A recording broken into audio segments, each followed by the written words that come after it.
If you own a diesel vehicle, there's a good chance you're making a critical mistake that's costing you, damaging your engine, and reducing your fuel efficiency. Most new diesel owners operate their engines completely wrong, and today, we're going to reveal the truth about proper diesel RPM usage that could save you thousands in repairs. Make sure to watch till the end, because I'll share the exact RPM numbers you need to target for different driving situations. Plus, a simple monitoring trick that can prevent catastrophic engine damage before it happens. Let's start with the biggest myth in diesel driving. Many owners believe that keeping RPMs as low as possible saves fuel and reduces engine wear. While that may be true under light load and for very short durations, this couldn't be further from the truth when driving under moderate or heavy load. In fact, this approach is slowly destroying your engine from the inside out when applied incorrectly. Here's what most diesel drivers do wrong. They cruise at highway speeds in the highest gear possible, keeping their RPM gauge hovering around 1200 to 1500 RPM. They think they're being gentle on their engine and maximizing fuel economy. But what they're actually doing is creating the perfect storm for carbon buildup, turbo inefficiency, and premature engine wear.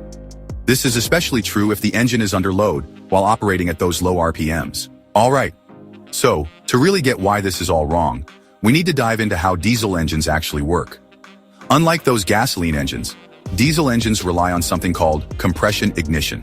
Now, diesel fuel, it burns slower than gasoline, and this slower burn time is actually just perfect when the engine is running at around 1800 RPM. At this sweet spot, the combustion process has enough time to burn completely, extracting maximum energy from every single drop of fuel.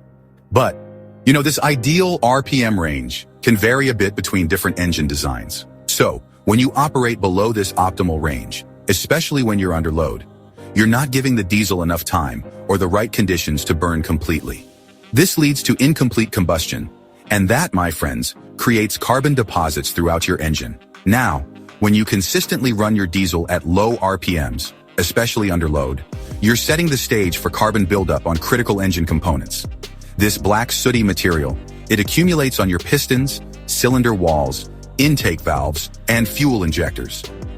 And this issue is even more pronounced in engines that don't have active cleaning systems, or those that spend a lot of time idling or lugging around. So, carbon buildup acts like an insulator, creating these hot spots in your combustion chamber. These hot spots can actually lead to overheating, uneven combustion, and eventually, engine damage like cracked pistons, warped cylinder heads, usually after a long period of neglect. If your diesel has a turbocharger, and honestly, most modern diesels do low RPM operation, kind of creates a perfect storm for turbo damage. Turbos need exhaust gas flow to spin up and create boost pressure. But at low RPMs, there just isn't enough exhaust energy to properly spool the turbo. When you're driving at low RPMs and suddenly need power, like say, going up a hill or merging onto a highway, you put your foot down and expect the engine to respond. But the turbo isn't spooled up, so you end up with poor performance and excessive exhaust gas temperatures. This combination of high load and low RPM is honestly one of the fastest ways to stress a turbocharger, especially if you do it over and over again. One of the most critical aspects of diesel operation that a lot of owners completely ignore is exhaust gas temperature, or EGT.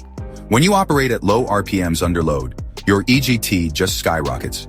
We're talking about temperatures that can exceed 1400 degrees Fahrenheit under heavy sustained load with poor air-fuel ratios. It's something you really can't afford to overlook. These extreme temperatures, they literally cook your engine components. Professional diesel mechanics know that high EGT combined with low RPM operation is a major contributing factor to premature engine failure in diesel vehicles. It's a scenario you definitely want to avoid. Based on extensive research and real-world testing, most diesel engines operate most efficiently between 1800 and 3000 RPM. This is where the magic happens, folks. However, some engines, especially those heavy-duty or low-revving types, may have peak efficiency closer to 1600 to 2200 RPM. So, always consult your vehicle's manufacturer guidance. It's crucial to know where your engine performs best. So, at 1800 RPM, the diesel combustion process really lines up just right with the piston stroke. The fuel actually has enough time to burn all the way, the turbo is fully spooled up and giving you plenty of airflow, and your exhaust gas temperatures stay in that safe zone. For highway cruising, you should aim for somewhere between 2000 and 2500 RPM. Now this can change a bit depending on your engine's gearing and torque curve. And for city driving, keeping it above 1800 RPM helps make sure your engine runs clean and efficient. When you're towing or climbing hills, don't be afraid to let the RPM climb to 2500 or even 3000 RPM. Your engine is designed for this kind of short-term, high-demand situation. This really changes how you should think about selecting gears. Instead of always picking the highest gear possible, this applies to both manual diesel cars and trucks. For automatic diesel cars, consider using sport mode or manual shift options when available, or simply avoid the ultra-low RPM ranges that eco modes sometimes force. So, if you're cruising at 65 miles per hour and your engine is turning 1400 RPM in 6th gear, go ahead and drop down to 5th gear and let it run at 2200 RPM. Yeah, you'll hear the engine working a bit more, but honestly, this is totally normal and healthy operation. That slight increase in engine noise is nothing compared to the sound of a rebuilt engine or having to replace a turbocharger. Now, you might be wondering, won't higher RPMs hurt my fuel economy? This is actually another confusing misconception.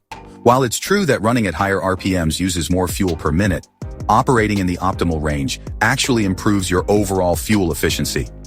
When your diesel burns fuel completely and efficiently, you extract more energy from every gallon. When you operate at low RPMs with incomplete combustion, you're literally wasting fuel. The unburned fuel becomes carbon deposits and heat, providing no useful work. One final tip that's crucial.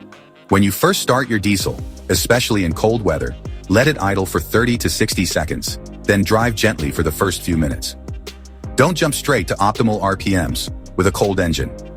Gradually increase your RPM as the engine warms up. This prevents thermal shock and ensures proper oil circulation to all components. Your diesel engine is designed to work, not to barely idle along. Operating in the 1800 to 3000 RPM range isn't hurting your engine. It's how diesel engines are meant to be used. Just remember that sustained operation at the high end near redline should be reserved for high-load situations only. Stop babying your diesel with ultra-low RPMs. Start operating it in its designed range, and you'll discover what these engines are really capable of. Your wallet, your engine, and your driving experience will all improve dramatically. Remember, the goal isn't to make your engine work harder. It's to make it work smarter. And for diesel engines, working smarter means working in the optimal RPM range, where combustion is complete, temperatures are controlled, and efficiency is maximized. The next time you're driving your diesel, pay attention to that tachometer. Keep it above 1800 RPM, target 2000 to 2500 for cruising, and don't be afraid to let it climb when you need power. Your engine will thank you with years of trouble-free operation. Thanks for watching. If you find this video helpful, please don't forget to like and subscribe. And if you made it this far, I appreciate you.